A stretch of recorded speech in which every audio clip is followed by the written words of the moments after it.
MLA பதவியை ராஜினாமா செய்தார் செங்கோட்டையன். நாளை தமிழக வெற்றிக் கழகத்தில் சேர உள்ளதாக தகவல்.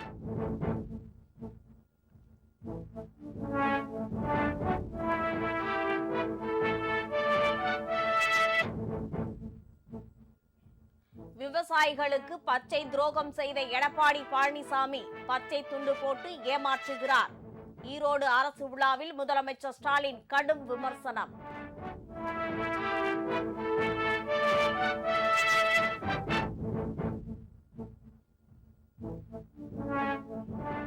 ஒன்பது மொழிகளில் தயாரிக்கப்பட்ட அரசியல் அமைப்பின் டிஜிட்டல் பதிப்பு டெல்லியில் நடைபெற்ற நிகழ்ச்சியில் வெளியிட்டார் குடியரசுத் தலைவர் திரௌபதி முர்மு.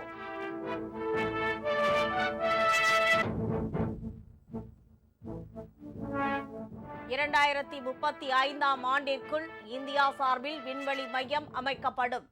இஸ்ரோ தலைவர் நாராயணன் தகவல்.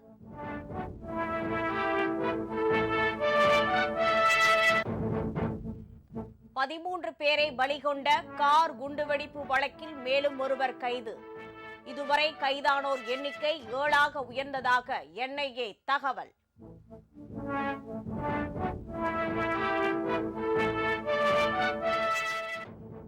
மலாக்கா ஜலசந்தியில் உருவான சென்யார் புயலால் இந்தோனேஷியாவில் பலத்த மழை. மழை பாதிப்பில் 10 பேர் பலி, 58 பேர் காயம்.